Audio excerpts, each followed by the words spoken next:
In this video, we're going to take a look at image planes. Image planes allow us to bring in a background image to serve as an environment, a background, or possibly reference. To create the image plane, we'll go to Create and choose Free Image Plane. This will generate the image plane node for which we can then load our texture or image to it.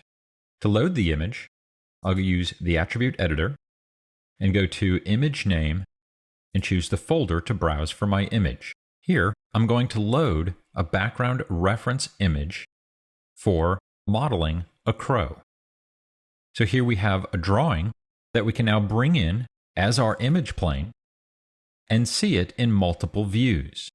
This will allow us to trace over this image in order to build the model that we want. Currently, I'm using a JPEG image. We can load other types of images that are accepted by Maya, such as a TIFF, a Targa, or even a PNG. The free image plane allows us to move the image anywhere we want within our 3D space.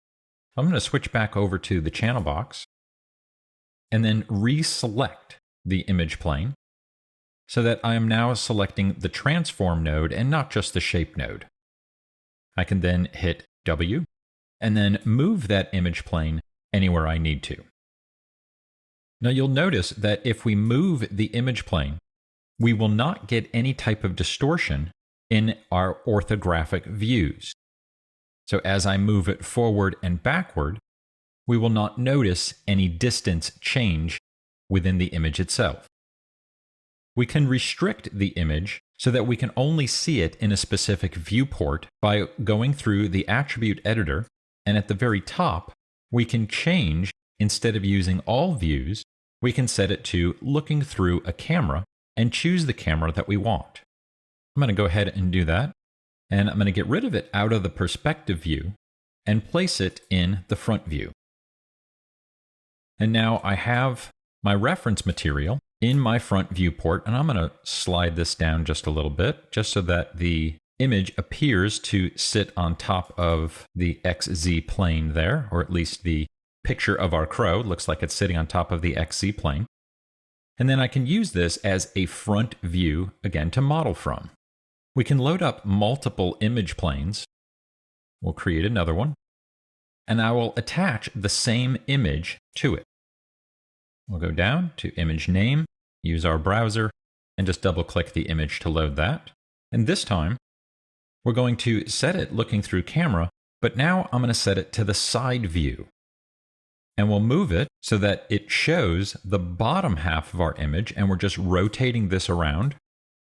And I want to move it up so that the side view of the crow is level in my side view camera on top of that XZ plane.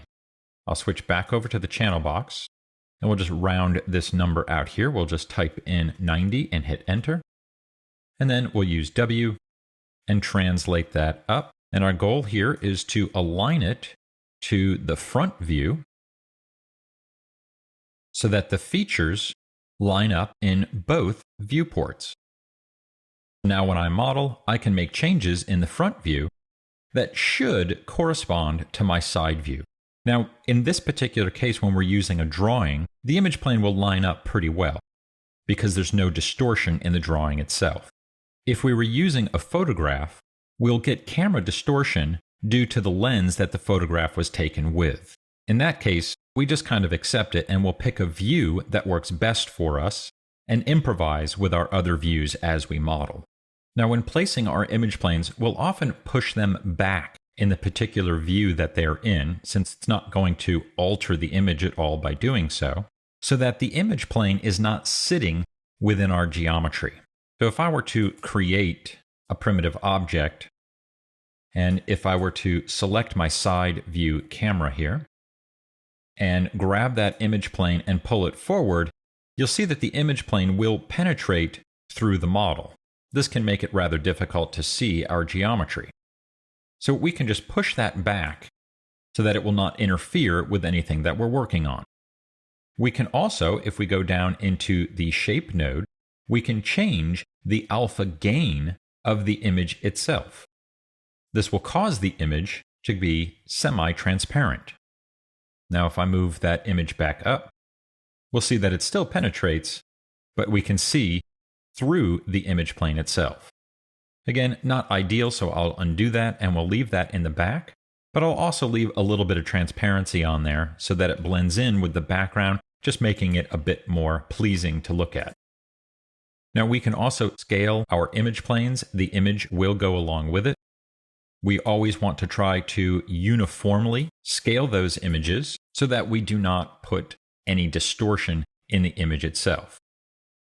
So if I were to scale it just in the x-axis, we would be distorting our reference image. But we can grab it in the center and scale that up uniformly.